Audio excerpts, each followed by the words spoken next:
स्वागत है आपका आपके अपने YouTube channel Kanishk English classes में। तो दोस्तों आज के इस वीडियो में हम जानेंगे पास्ट परफेक्ट कंटिन्यूअस टेंस के बारे में।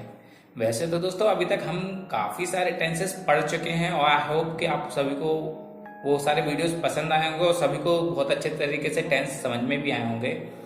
तो दोस्तों जैसे कि अभी हमने प्रीवियस वीडियो में बात की थी प्रेजेंट परफेक्ट कंटिन्यूअस टेंस के बारे में, जिसमें हम पढ़ चुके हैं कि सिंस और फॉर का यूज़ कैसे करना है, कहाँ पे हमारा present perfect continuous tense use होता है, उसकी पहचान क्या होती है।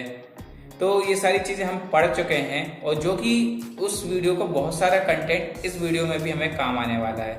कहने का मतलब यह है कि जो चीज़ें हमारे प्रेजेंट परफेक्ट कंटिन्यूअस टेंस में काम आई थी वही चीज़ें हमें पास्ट परफेक्ट कंटिन्यूअस टेंस में भी काम आने वाली हैं। तो अगर आपने हमारा प्रीवियस वीडियो नहीं देखा तो प्लीज़ उसको पहले देखिएगा और फिर इसको देखिएगा, जिससे कि आपको बहुत अच्छे तरीके से ये वीडियो समझ में आएगा।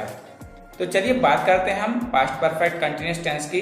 तो इसकी पहचान के बारे में पहले बात कर लेते हैं। तो इसमें पहचान में अगर मैं कहूँ तो भूतकाल में कोई कार्य होना यह बताया जाता है, किसी समय पर कोई कार्य हुआ होगा यह बताया जाता है। जैसे कि मैं 2 वर्षों से पढ़ रहा था, तो इसमें हमें पता चल रहा है कि पास्ट में कोई व्यक्ति या मैं 2 वर्ष तक से पढ़ रहा था, मतलब पिछले 2 सालों से पढ़ रहा था, ऐसा बताया जा रहा है। जैसे कि दोस्तों आपको एक चीज हिंट में मिल गया होगा कि इसके वाक्यों के अंत में रहा था, रही थी, कोई भी कार्य कर रहा था, इस टाइप के वर्ड आते हैं। तो अब आप कहेंगे ये तो पास्ट कंटिन्यूअस टेंस में भी आते थे। तो दोस्तों मैं इसको और थोड़ा सा स्पेसिफिक कर देता हूँ। जिस हिंदी वाक्य की क्रिया के अंत में ता रहा था, ती रही थी और ते रहे थे इत्यादि रहे थे शब्द आते हैं, उसका बोध पास्ट परफेक्ट कंटिन्यूअस टेंस में होता है। जैसे कि कुछ एग्जांपल से समझ लेते हैं। सबसे पहले शुरुआत करते हैं हम अफर्मेटिव सेंटेंस की, जिसको हम सकारात्मक वाक्य भी जानते हैं। तो सबसे पहले बात कर लेते हैं हम इसका फॉर्मूले की। तो फॉर्मूले की अगर मैं बात करूं तो subject plus had been plus verb की ING form plus since oblique for plus time. तो जैसे कि दोस्तों हम प्रीवियस वीडियो में ही पढ़ चुके हैं कि जो हमारे प्रेजेंट परफेक्ट कंटिन्यूअस टेंस का वीडियो था उसमें जान चुके हैं कि हमारे जो परफेक्ट कंटिन्यूअस टेंस के सेंटेंसेस बनते हैं उसमें टाइम वर्ड आता है। तो आप लोग समझ ही चुके होंगे मैं किस बारे में बात कर रहा हूँ। तो सिंस और फॉर की ये मैं यहाँ पे डिस्कस कर रहा हूँ कि जब भी हमें टाइम वर्ड आएगा तो हमें सिंस या फॉर की मदद से उसको हमारे सेंटेंस में जोड़ना है। तो कैसे जोड़ते हैं, कुछ एग्जाम्पल्स की मदद से हम देखते हैं। जैसे कि सोनम वहां 25 साल से रह रही थी। So Sonam had been living there for 25 years. तो यहाँ पे मैंने जो फॉर का यूज किया है वो टाइम वर्ड को हमारे सेंटेंस में जोड़ने के लिए किया है। चलिए कुछ और एग्जांपल्स देख लेते हैं। जैसे कि तुम सुबह 9 बजे से खेल रहे थे। You had been playing since 9 o'clock। देखिए दोस्तों यहाँ पे मैंने सिंस का यूज किया है टाइम वर्ड को यूज करने के लिए। अगर अभी भी आपको कंफ्यूजन हो रहा है कि मैं कहाँ पे फॉर का यूज करूंगा, कहाँ पे सिंस का यूज करूंगा, तो आप मेरे प्रीवियस वीडियो में देख लीजिएगा। मैंने इसके लिए एक ट्रिक भी बताई है, जो कि मेरा प्रेजेंट परफेक्ट कंटिन्यूअस टेंस का जो वीडियो है उसमें मैंने एक ट्रिक बताई है कि कहाँ पे मैं सिंस का यूज करूंगा, कहाँ पे फॉर का यूज करूंगा, जिससे आपको कभी कंफ्यूजन नहीं होगी। मैं 5 घंटे से पढ़ाई कर रहा था। I had been studying for 5 hours। वे मेरा 5 घंटे से इंतजार कर रहे थे। They had been waiting for me for 5 hours। तो अभी तक थोड़ा सा हिंट आपको यहाँ पे भी मिल गया होगा मुझे लगता है कि जैसे 25 साल या 25 ईयर्स की मैं बात कर रहा हूँ तो वहां पे मैंने फॉर का यूज किया है। 9 o'clock मॉर्निंग की बात कर रहा हूँ तो एक स्पेसिफिक टाइम पता चल गया कि मतलब सुबह से, है ना। 9 o'clock से का ये जहां पे यूज होगा वहां पे हम सिंस का यूज करेंगे। और जहां पे हमें किसी एक टाइम का वर्ड पता चलेगा बट हमें स्पेसिफिक नहीं होगा कि किस टाइम से शुरू होता है। अब जैसे मैंने यहाँ पे एग्जांपल किया था 25 ईयर्स वाला, तो 25 ईयर्स कुछ भी, कोई भी 25 ईयर्स हो सकते हैं पास्ट के।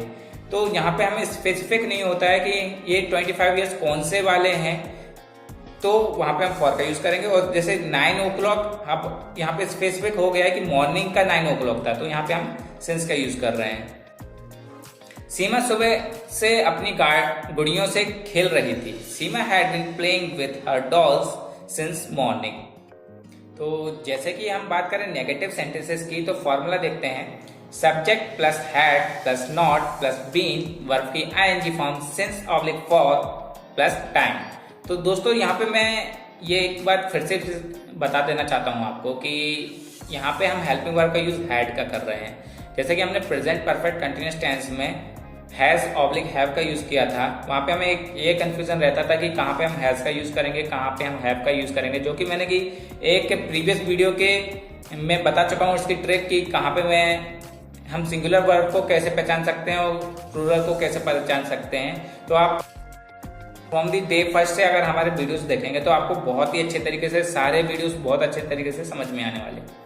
तो चलिए देखते हैं कुछ नेगेटिव सेंटेंस के बारे में, जैसे कि वह 2 दिन से पढ़ नहीं रही थी। So she had not been reading for 2 days।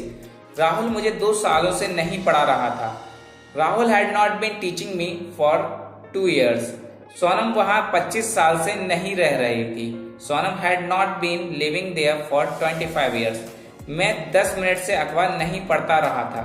तो दोस्तों यहाँ पे आप एक चीज देख रहे होंगे कि जैसे कि हम पहचानने की तो कोशिश कर रहे हैं कि हमने जो स्टार्टिंग में पहचान बताई थी पास्ट परफेक्ट कंटिन्यूअस टेंस की कि इसके वाक्यों के अंत में ता रहा था, ती रही थी वर्ड आते हैं। परंतु यहाँ पे अगर हम एक इस सेंटेंस की बात करें कि मैं 10 मिनट से अखबार नहीं पढ़ता रहा था, तो यहाँ पे थोड़ा सा अजीब सा लग रहा है बोलने में कि पढ़ता रहा था, ऐसा तो हम बोलते नहीं। तो इसको हम कैसे बोल सकते हैं, मैं 10 मिनट से अखबार नहीं पढ़ रहा था।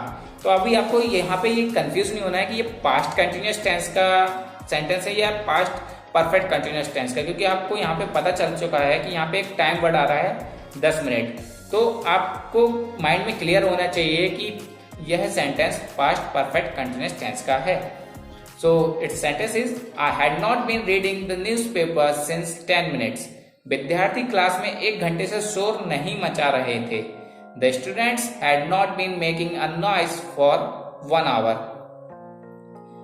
आगे बढ़ने से पहले मैं आपको एक छोटी सी बात बताना चाहता हूं कि अगर आप बहुत ही अच्छे तरीके से टेंसेस को समझना चाहते हैं और बहुत ही अच्छे तरीके से बोलना चाहते हैं, तो मुझे लगता है अगर जब तक आप खुद से प्रैक्टिस नहीं करेंगे सेंटेंस बनाने की, और जितनी ज़्यादा प्रैक्टिस करेंगे उतना अच्छे तरीके से आपको आएगा, क्योंकि प्रैक्टिस से ही बहुत अच्छे तरीके से आपको बोलना भी आएगा और लिखना भी आएगा इंग्लिश। और अगर आप बहुत ही अच्छे तरीके से इंग्लिश बोलना चाहते हैं तो मैं सलाह दूंगा कि कभी अकेले में बैठ के आप अपने आप से मतलब मन ही मन में, चाहे तो मन ही मन में बात कर सकते हैं। जैसे कि क्वेश्चन भी खुद ही पूछिए और आंसर भी खुद ही दीजिए उसके, तो आपको बहुत ही अच्छे तरीके से इंग्लिश बोलने में मदद मिलेगी। जैसे कि आप अगर इंग्लिश में सोचोगे तो जब आप सोचते हो किसी चीज को तो वही आपके माइंड में सेट होता है और वही आप बोलते भी हो। तो अगर आप इंग्लिश में बोलोगे, इंग्लिश में सोचोगे, तो आपकी इंग्लिश और अच्छे तरीके से पॉलिश होगी। तो it's a small suggestion for you, अगर आप बहुत ही अच्छे तरीके से इंग्लिश को पॉलिश करना चाहते हैं या बहुत ही अच्छे तरीके से इंग्लिश को बोलना चाहते हैं, क्योंकि कई लोगों के पास यह ड्रामा हो जाता है या ये सोच लेते हैं कि यार हमारे पास तो कोई बोलने वाला ही नहीं है, हम किससे बात करें इंग्लिश में कि हमारी इंग्लिश अच्छे तरीके से सोच रहे। तो सबसे अच्छे फ्रेंड आपके आप ही हो। आपके फ्लॉज भी आप जानते हो, आपके खूबी भी आप जानते हो, तो आप अपने आप को बहुत ही अच्छे तरीके से खुद से भी पढ़ा सकते हो। बाकी कि मैं तो हूँ ही आपकी हेल्प के लिए। आप चाहें तो कोई भी इंप्रूवमेंट चाहते हैं तो जैसे कि मैं बता चुका हूँ, आप कमेंट सेक्शन में कमेंट करके बता सकते हैं कि आप क्या इंप्रूवमेंट चाहते हैं और भी क्या पढ़ना चाहते हैं, तो मैं आपके लिए स्पेसिफिकली वो वीडियो भी प्रोवाइड करा दूंगा। तो चलिए बात करते हैं प्रश्नवाचक वाक्य की, इंट्रोगेटिव सेंटेंस जिसको हम बोलते हैं। तो जैसे कि नाम से ही पता चल रहा है कि प्रश्नवाचक है, तो हम क्वेश्चन ही पूछने वाले हैं इसमें। तो जब भी हम प्रश्नवाचक वाक्य या इंट्रोगेटिव सेंटेंस बनाते हैं तो हम हेल्पिंग वर्ब को शिफ्ट कर देते हैं कहाँ, सब्जेक्ट के पहले, जो कि हम प्रीवियस सारे के सारे टेंसेस में करते आए हैं। तो यहाँ पे हम हमारी हेल्पिंग वर्ब जो कि हैड है उसको शिफ्ट कर देंगे सब्जेक्ट के पहले। तो क्या हो जाएगा formula, had subject plus been verb की ING form since oblique for plus time. तो एग्जांपल देखते हैं। क्या राधा 10 बजे से अपना गृह कार्य कर रही थी? Had Radha been doing her homework since 10 o'clock। क्या धोबी सुबह से कपड़े धो रहा था? Had the washerman been washing the cloth since morning. क्या स्टेज पर लड़कियां 1 घंटे से डांस कर रही थी? Had the girls been dancing on the stage for 1 hour। दोस्तों मैं यहाँ पे जो सेंटेंसेस हैं वो सेम टू सेम इसलिए लिए हैं कि आपको पता चल सके कि एक ही सेंटेंस को आप अगर अफर्मेटिव सेंटेंस बनाना चाहे तो कैसे बनाएंगे, नेगेटिव सेंटेंस बनाना चाहे तो कैसे बनाएंगे, और उसी का इंट्रोगेटिव कैसे बनाएंगे। इससे क्या आपको माइंडसेट मिलता है कि एक ही सेंटेंस को आप अलग अलग तरीके से कैसे बोल सकते हैं। क्या मास्टर जी विद्यार्थियों को आधा घंटे से पढ़ा रहे थे? Had the teacher been teaching the students for half an hour? क्या वह रात 10 बजे से टीवी देख रहा था? Had he been watching TV since 10 o'clock? तो आई थिंक इतना ज्यादा टफ अब आपके लिए रहा नहीं है इंग्लिश में सेंटेंसेस को बनाना, क्योंकि आप लगभग टेंसेस 90% पढ़ चुके हैं। इसके बाद केवल एक टेंस बचता है आपका, जो कि है फ्यूचर परफेक्ट कंटिन्यूअस टेंस, और वो भी बहुत ही रेयर यूज होता है बोलने चालने की भाषा में। फिर भी हम इसके लिए भी पढ़ेंगे, परंतु आई थिंक अगर आप इन जो प्रीवियस हमारे 10 वीडियोस हो चुके हैं इनको बहुत ही अच्छे तरीके से देखेंगे, पूरा देखेंगे और समझेंगे, तो आई होप आपको अभी तक टेंसेस बहुत ही अच्छे तरीके से समझ में आने लगे होंगे। अगर अभी भी आपको कुछ डाउट होता है तो आप प्लीज कमेंट सेक्शन में मुझे बता सकते हैं, जिसको मैं क्लियर करने की पूरी कोशिश करूंगा और भी नई ट्रिक्स के साथ आपको पढ़ाने की कोशिश करेंगे। So I think that's well enough. अगर आपको वीडियो पसंद आया तो please like, share and subscribe my channel. Thank you very much. See you in next video. Thank you so much.